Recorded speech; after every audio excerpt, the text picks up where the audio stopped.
Hello, dear YouTube, and also hello, Seth Godin. I thank you because this disciplined approach of waking up every morning and having a consistent time allotted to my studies was inspired by your work, just the fact that you post daily blogs, as well as your introduction to Stephen Pressfield's work, who talks all about that, overcoming or playing with resistance to get the work done. Another reason why I thank you today, Seth Godin, is because you made this one comment during a podcast interview or somewhere else of getting up in the morning and not pressing the snooze button because you're just way more excited to start on the day of work than be in this confusing lull in between state. So thank you. So today for my studies, I started learning about the anatomy of the heart. I learned about the chambers of the heart, the upper atria and the lower ventricles, and how the receiving chambers, which are the atria at the top of the heart, they have low pressure, so the blood easily collects in the area of lowest pressure. It's like lowest pressure. It's like meaning kind of like a hole at the bottom of your sink, and because there's nothing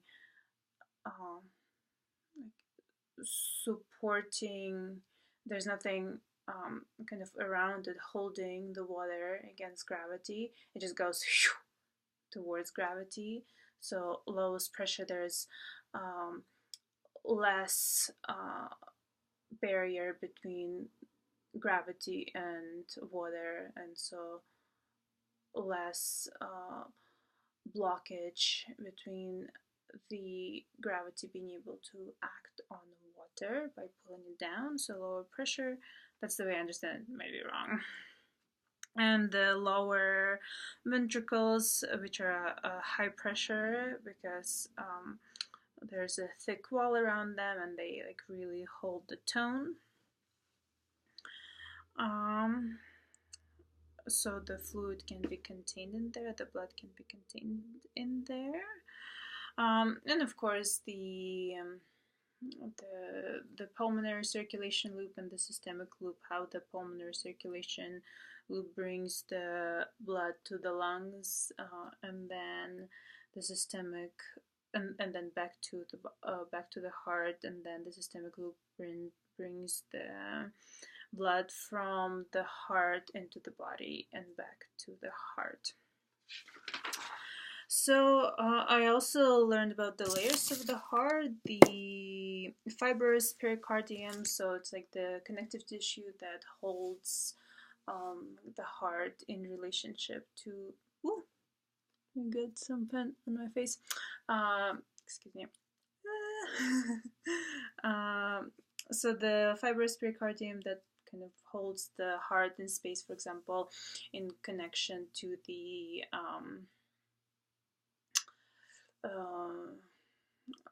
tissue, the muscles, like the bones, other fascia around it.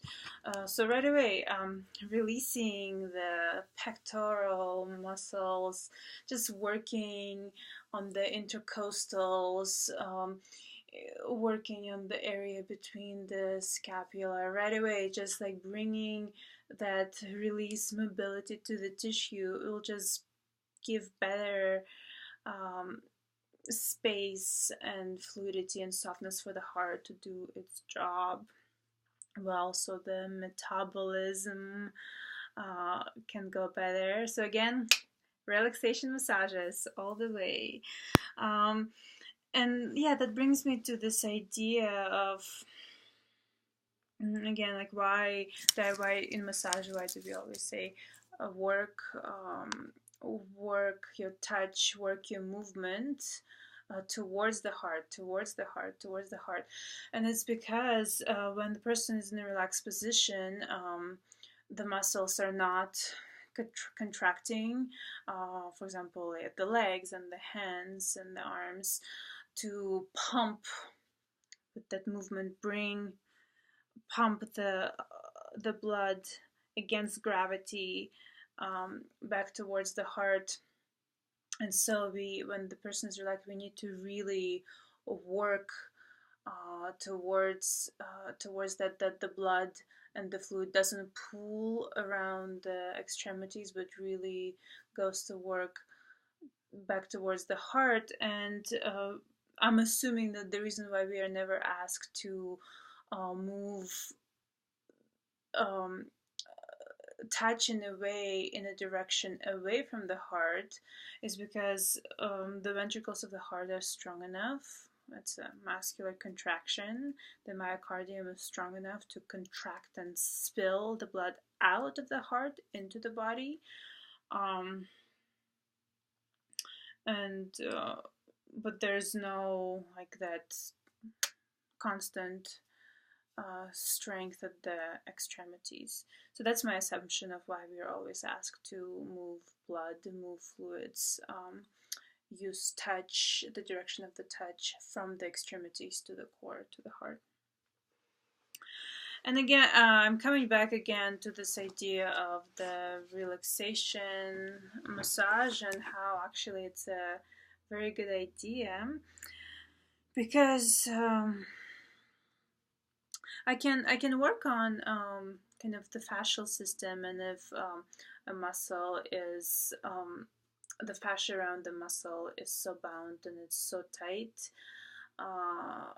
for whatever reason, I can just really concentrate on kind of unwinding the thread, unwinding, like loosening the weave. Yeah, so like everything can contract and release better, so it's not stuck in one position, but there is a give, a fluidity to the fascia. And usually when working on the fascia, what I know, for example, from anatomy trains in my fascial release, you can focus on like very specific areas, so you can kind of loosen the fascia in one part of the body and see how the force can travel and release a blockage somewhere else. And it's very specific touch, and sometimes it's really like, I know, like maybe working even on trigger points, it's like going really deep. So it's strong, direct, or light and direct touch. Where when I'm working on just general well-being of the body, a general relaxation to make sure that the metabolism and the chemical reactions happen efficiently, because there's enough oxygen supply. And how do I provide enough oxygen supply? I make sure that the blood circulates all throughout the body. How do I make sure that the blood circulates throughout the body? I help the heart. So I move that blood, and so again, when I work on a relaxation massage, I might not like be very like focused and digging into things that are not working.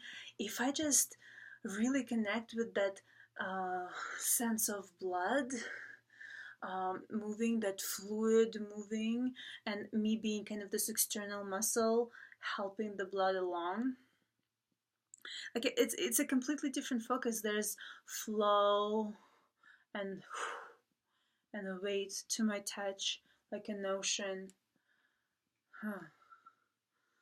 There's a pulse, there's a coming and going. Yeah, so this Venus vein, Venus ocean-like fluidity. And again, Bonnie Bainbridge Cohne talks about it in her Sensing, Feeling, Action book on body mind centering. And let me find it. I talked about it last time, but again, she talks about the venous flow, so bringing the blood back towards the heart, because that's what we usually do as massage therapists. She says the venous flow is the blood coming back to the heart, and it's very much ocean-like, never-ending, fall and recovery. There's no space.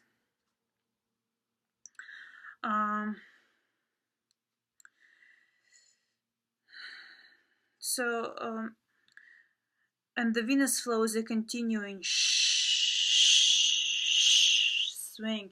So when I'll try to show them myself. So when I work on relaxation massage, really connect with the tide-like wave of the ocean, and it's really calming. It's a relaxation massage. So when we do relaxation massage, we mostly work on the venous flow and helping the superior vena cava and inferior vena cava really bring that blood back into the heart, so it can be circulated back into the lungs and back into the heart. Okay, I'm learning lots. I'm gonna figure out eventually how to be even more efficient, both describe functional physiological structures and how they're relevant in its manifestation, how my knowledge of that physiology and anatomy manifest in the actual touch, because otherwise it's not helpful, and I will forget everything. And I do want to read another thing for Bonnie Bainbridge Cohne, which again inspired originally my study of massage, wanting to know the anatomy and physiology better. And here's the paragraph about that, actually. In describing the experience of embodying the organs in a generalized way as a total system, the following are terms that have emerged: organic, full volumed and three-dimensional, inner support and expression, emotional and personal, weighted and fluid solidity, process-oriented, and inner knowing. Sounds like Vipassana, my favorite meditation. As we compare their feeling states with the physiological processes that occurred in the organs, we begin to observe congruency between physical function and psychological function. Yeah. So again, the physiological process that occurred in the organs, and we began to observe the congruency between the physical function, so the physiological process, for example, in my heart, and then when my heart actually sensorially, physiologically hurts, and that I could go to a doctor and ask what's wrong with my heart. And I started comparing it with the feeling state, and thus the psychological function, what is happening. And our perception of their interrelationship opened up and deepened. We began to be directly aware of how our emotions and our physical embodiment of our organs reflected each other.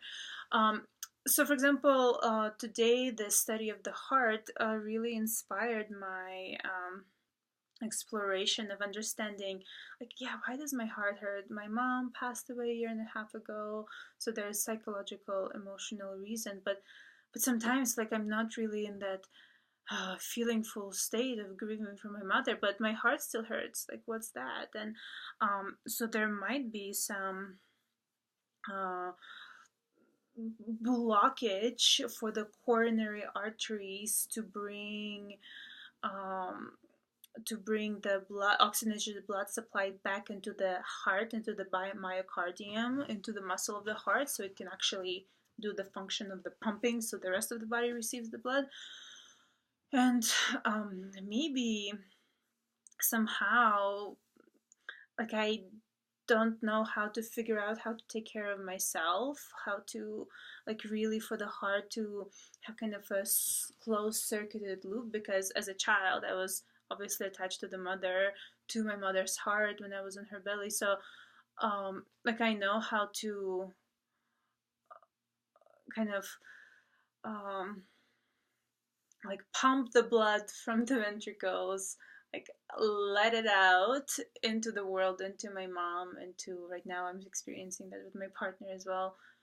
But then when that blood, when that energy doesn't come back, when my mom is dead and where my partner is not there and is not able to show up, my heart doesn't know how to supply itself. And it does have to do something with the coronary arteries. Yeah, Bonnie Bainbridge Cohne says it as well. Anyhow, I'm gonna continue meditating and studying. All of this is fascinating. I can't believe I'm doing it. And thank you so much for watching me. And yeah, I feel like I'm sharing with you for myself and um, for others, for you, for the world. And I'm gonna continue refining it. Thank you very much. Great day.